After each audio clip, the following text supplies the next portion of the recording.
And there were about 800 people there. There was one peace group that had gotten time there at the city park in Crawford, Texas, right outside George Bush's Hollywood set, where he struts around acting like a cowboy and not a British royal blue blood from Kennebunkport, Maine. And we got there, and the people that had brought in Ralph Nader, the state coordinators, they wanted me to speak, and they had actually got the time for Ralph Nader at 5 p.m. But when it got time for me to go up and introduce Ralph Nader, the so-called peace group from Austin, Texas, was outraged, and the UT professor was outraged, and they began trying to keep me from speaking. And I nicely went ahead and gave them the microphone back, and then we had to have some of the local authorities explain to them that indeed Ralph Nader's group had invited me in to speak, and that indeed I was supposed to then go and introduce him. The military-industrial complex runs the red light cameras, the cameras in the schools, the private prisons. That's what it's all about. They are setting up a Nazi Germany type system here domestically. And you know what? I want to thank the folks that put this together. Lori Tice and others. They're the ones that brought Ralph Nader in. And the local folks are great too. But it's 5 o'clock. They're only supposed to be up here. But here they are because, well, they love talking to crowds. God bless you. I'm coming up later to expose the New World Order. Stay with us. Yeah! Just amazing activity. The fissures we see even in the so-called peace movement, and their abject fear of me because I'm pro-gun, pro-national sovereignty, and against the tyranny of the Democratic Party. Bill Clinton did a lot to destroy our liberties and freedoms because he's a tool of the elite. Bill Clinton helped protect bin Laden when Sudan and Afghanistan wanted to arrest him. He was just carrying out the policy of the CIA as an active puppet for the globalists. But they couldn't seem to figure that out. They can't understand that if we're going to get our country back, so-called right-wingers and so-called left-wingers and libertarians are going to have to come together and really get outside the box and see the big picture. Again, ladies and gentlemen, I want to see if I get up here, they magically appear again. Seriously, if we're going to defeat this global tyranny, the left and right have to wake up to the fact the left and right is a fraud. The only difference between George W. Bush and John Forbes Kerry, well, they're cousins, they're members of Skull and Bones. Their voting record is almost identical. Think about that. Their voting record is almost identical. They both voted for the war. They're all for the same issues. That's the key here. And I have to tell you that after having a chance to talk to Ralph Nader's staff, after being able to interview Mr. Nader,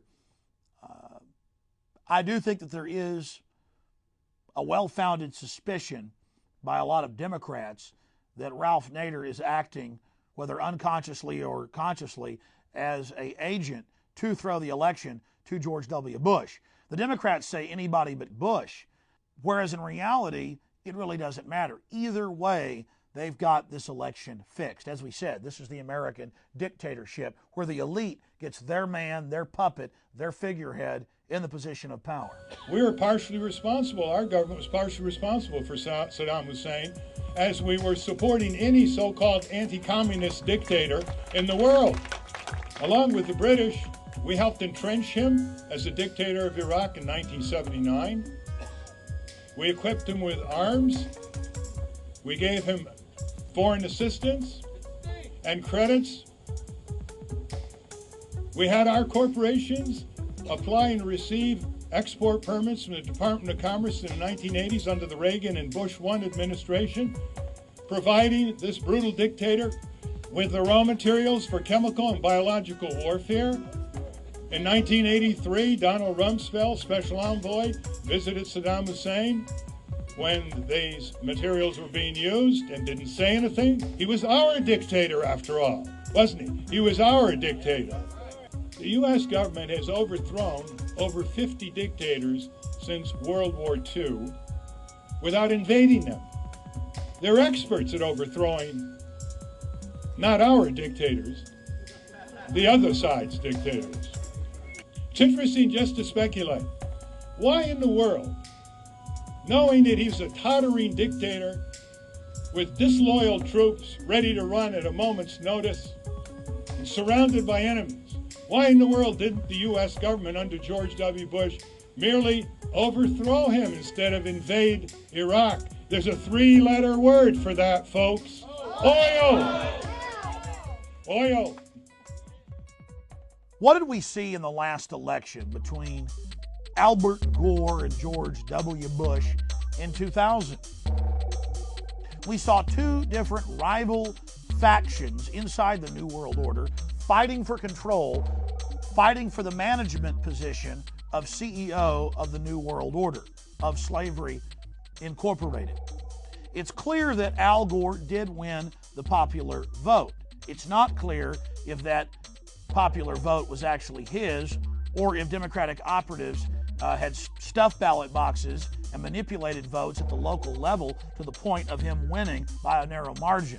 But what is clear is that George W. Bush and different members of the constabulary in Florida and other states did steal the election, did block recounts, did disregard numbers that showed that Al Gore had indeed won the election. And then when that was in question, the Supreme Court, 7 of the 9 members appointed by Republicans, then returned the favor and appointed George Walker Bush as the President of the United States.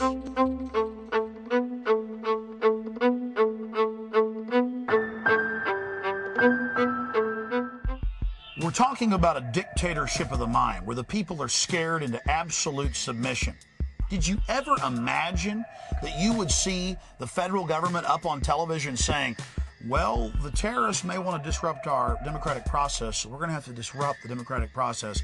We may need to cancel or suspend the election if there's a threat or if there is a terrorist attack. But I thought the terrorists wanted to disrupt our elections, so why would you now try to disrupt the elections? How obvious, how transparent, how see-through is that? There was a case in Tennessee where the tabulation software added illegally a quarter of a vote to the favored candidate for every one vote that the unfavored candidate received. Now that was flat out wrong, but because this particular unfavored candidate had Judge Joe Brown on his side, they were able to sue and find out exactly what happened. So we understand that these manipulations are going to take place. ES&S, Election Systems and Software.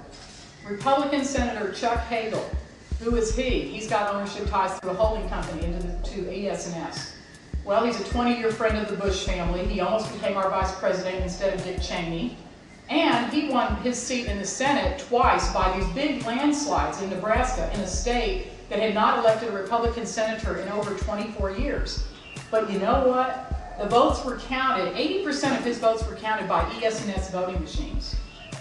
Maybe it's a little coincidence, I don't know. It's very important for everyone out there to spend time looking at the election process in your county, in your city. While Americans are being fed a steady diet of Michael Jackson and Lacey Peterson and lots of football, our elections are being stolen by the owners and controllers of electronic voting machine companies by rigged software and no paper audit trails. And time is running out for us to do something about it. I spoke to the Libertarian Distinguished Speaker Series here in Austin, Texas, and I have to tell you, I was delighted when I told the crowd of several hundred people that if anybody here disagrees with me, please ask a question, please state why. And no one said that they disagreed with me. This shows that we're winning the intellectual battle, that a mass awakening, a renaissance is taking place. And that's the best news I can give you. You know how when a tornado's coming, or an earthquake, and they've done studies of this at major universities, mice, dogs, cats get restless, start running around, get upset, sometimes hours, some cases even days before. They have that sixth sense. They have that instinct. They have that survival mechanism deep inside them. And we all have that too as the most advanced creature on this planet. But it's pushed to the side by modern culture. We're supposed to ignore it. So the point I'm trying to make is, deep down, people know that something is wrong. Deep down, people are ready to move and stand up against the New World Order.